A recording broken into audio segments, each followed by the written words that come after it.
Hello everybody. Today I'll be working on a Troy-Bilt Garden Way Rototiller that my father originally bought brand new back in '99.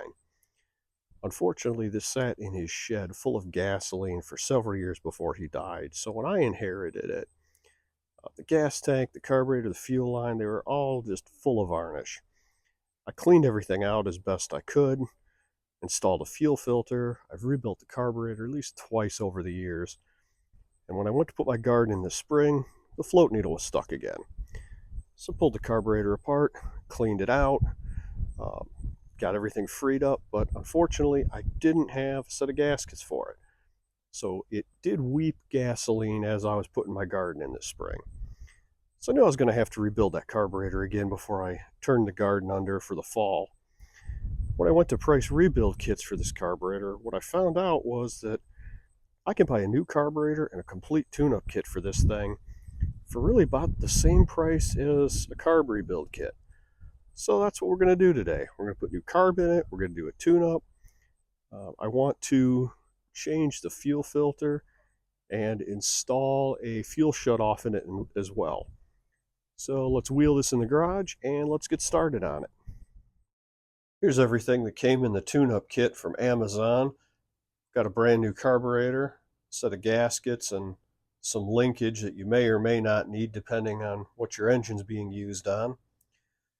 Got a new spark plug, fuel filter, fuel shutoff valve, an air filter, and a pre-filter. So let's go ahead and start working on the rototiller now. Okay, first thing I need to do is take this cover off the front so I can get to the carburetor and the fuel line.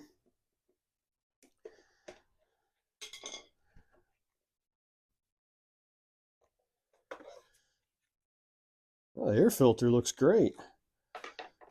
Pre-filter doesn't even look that bad. May just leave these in there and keep the others as extra.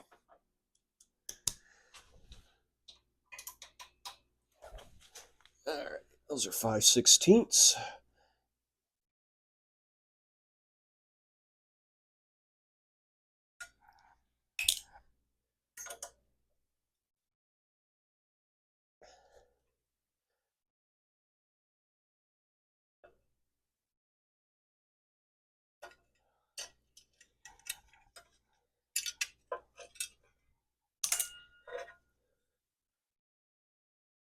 Go ahead and take the breather tube out, set that aside for now. I guess this would be a good time. Go ahead and take care of that spark plug. My guess is that's probably the original. For some reason, I highly doubt my father ever put a new spark plug in this thing.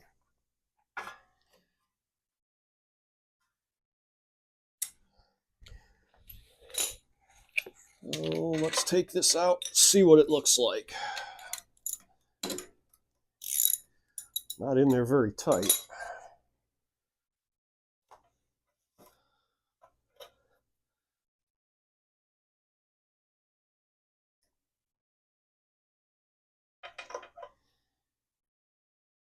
Actually looks pretty good. A little bit of grass in there I gotta clear out.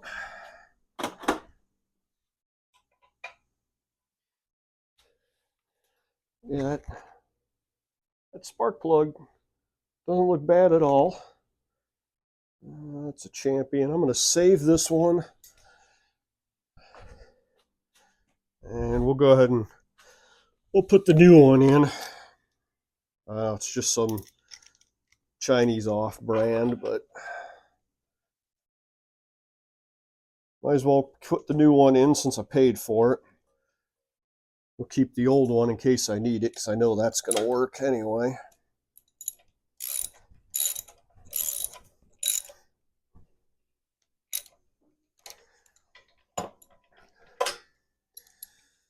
Okay, spark plug's done. Now, I really want to put a fuel shutoff valve in here and a and a new fuel filter, but I don't have a lot of room to work with here.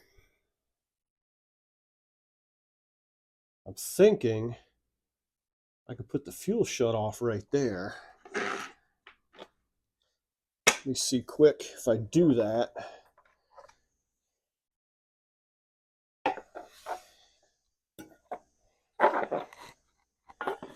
If I do that, could I actually access it?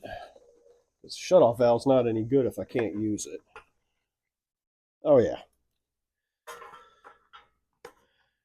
If I put that right there, I can get to it. So that's going to be the plan.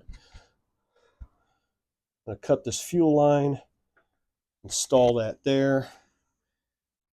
Got this little shorty fuel filter that came with the kit. But when I bought that filter, I actually bought 2 of them. So I think I kind of like these filters a little better than these cheap little paper ones. So I think I'm just going to put this one in instead. Since I bought it, I know it works good. And I just think they're a better filter.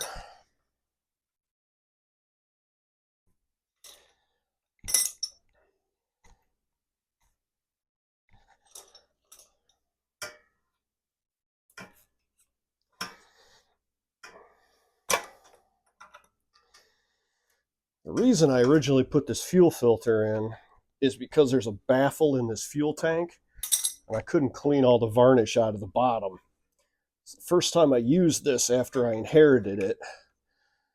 I'd have to pull the carburetor apart and clean it literally about every 10 minutes of runtime. It was plugging up that frequently and that bad. So I put the filter in there, and that stopped that problem for the most part. When you install these, make sure the arrow points in the direction of the fuel flow. It's also pretty obvious because the fuel comes in from the outside of the filter and then passes through and comes out the inside.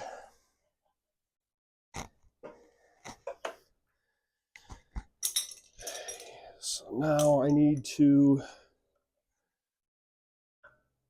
install the fuel shutoff valve. So I think the easiest way to do this, before I go pull the carburetor off, make sure, yeah, these are going to be the same. So I think the best way to do this is kind of line it up while it's still on the other carburetor is still there. Actually, you know what? I'm going to go ahead and put the new carburetor on. And then I'll do that.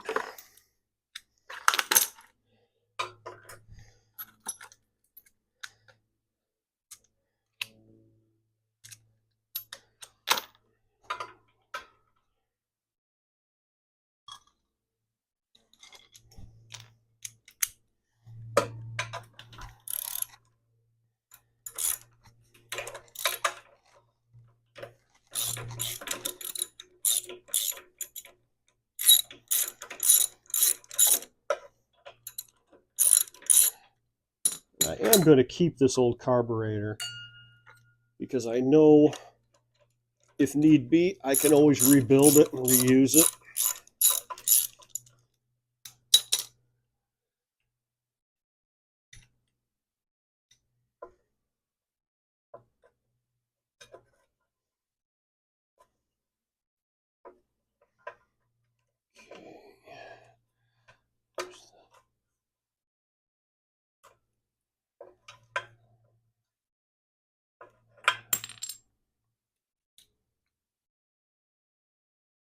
Okay, hook the spring back in.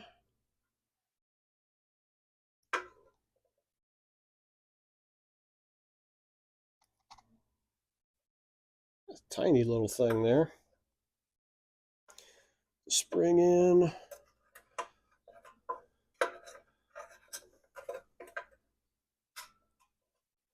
There's the throttle linkage. Okay, this they did not give me a new one of, which is fine.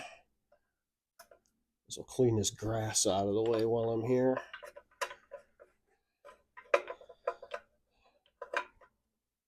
That goes there.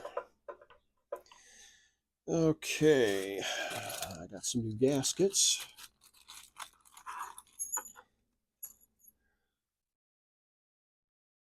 This one goes here.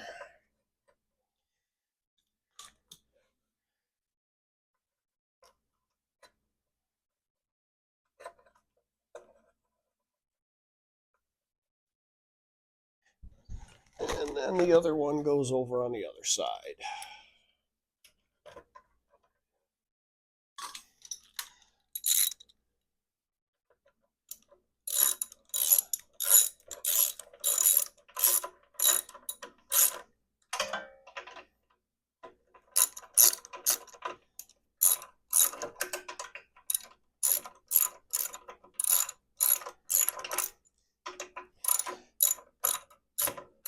I think that bolt's better tightened up with a wrench.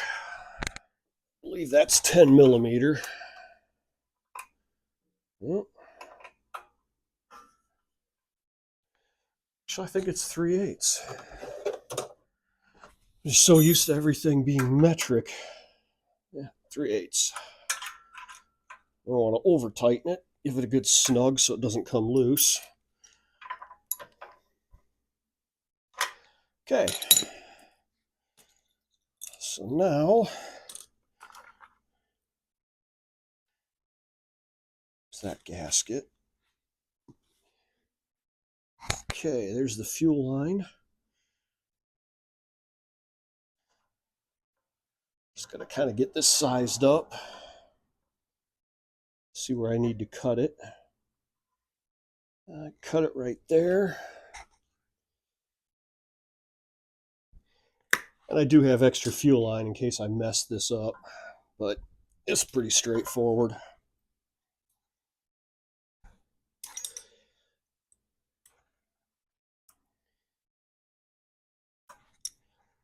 There.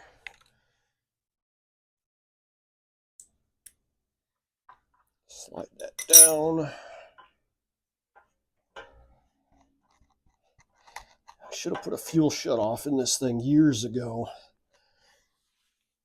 so that I can run it dry. Unfortunately, what I've been doing is pulling the fuel line out, draining the gas, and then running it dry, which is kind of a pain. I don't mind leaving gas in with Stay-Bilt in it if I know I'm going to use it in a few months. So there's that.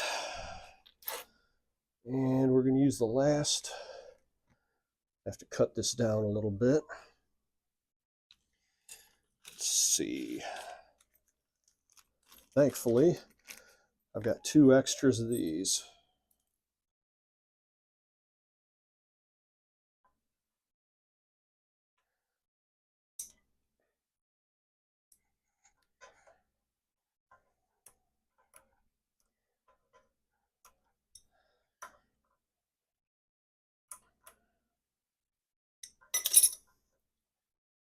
I don't think I'm going to have to shorten that up. I think I can leave that just how it is and it'll be fine.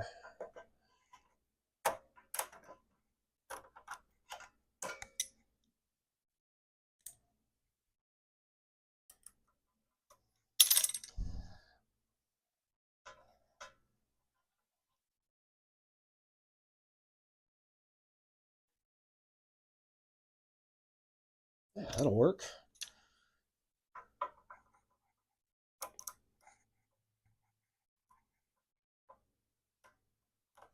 Okay, carbs on. They gave me this new little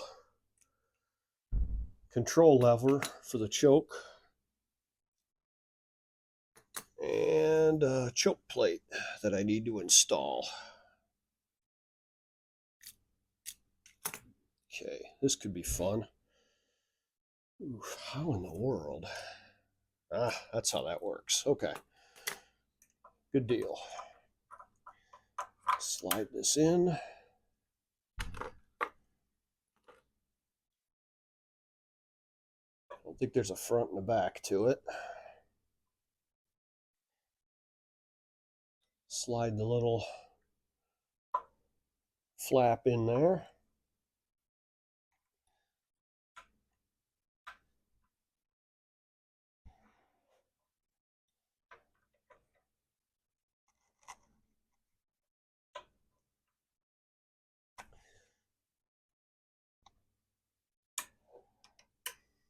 There we go. Now we have a choke. Good deal.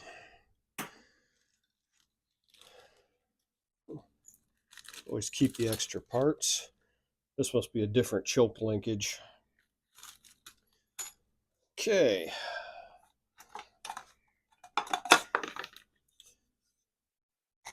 Put the breather tube back in the valve cover.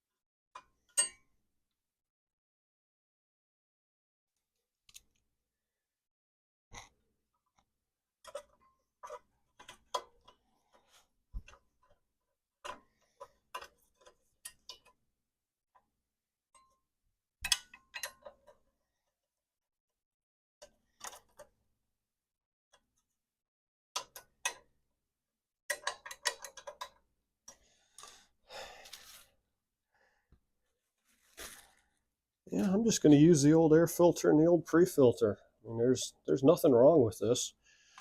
I probably don't even get an hour runtime a year on this machine anymore, so I'll keep the good parts and reuse what's still perfectly usable.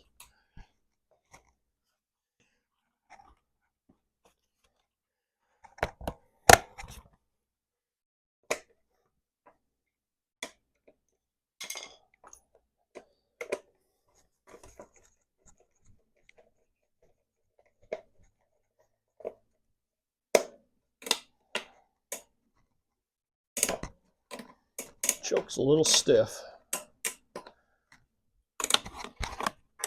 That's all right.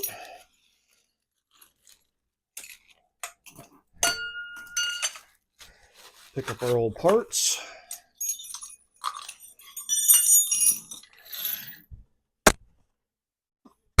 There's one more thing I need to do before I try to run this. I need to put some gasoline in here. So I'll be right back for that. I'm not going to put a lot of gas in here.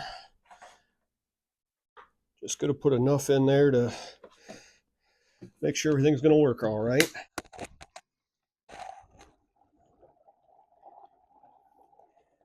I can see it fill in the fuel filter. Fuel shutoff valve is in the open position. With any luck, the factory settings on the carburetor are fine. We've got it on choke, got it on open throttle. See if it runs.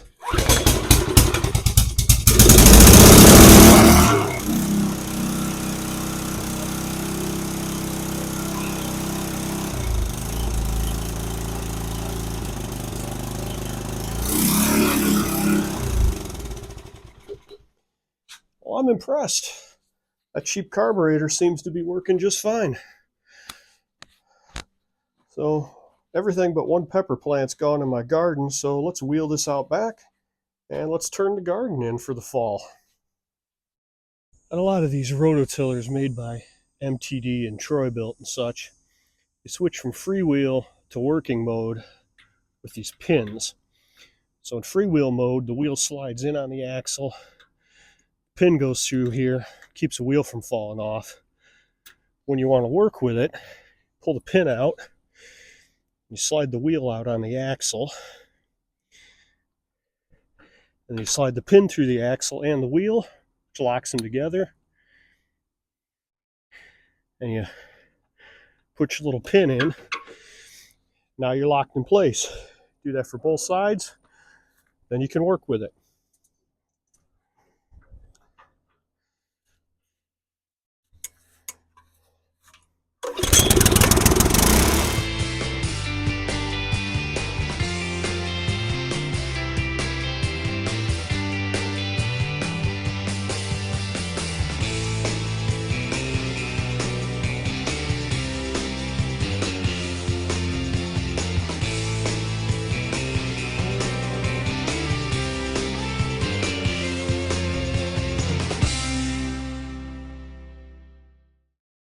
Seems like everything's working just fine. So I'll go ahead and set it back to freewheel, clean it up, put it back in the shed, and it'll be ready to go come springtime. Thank you for watching. Please like and subscribe, and I'll see you on another episode.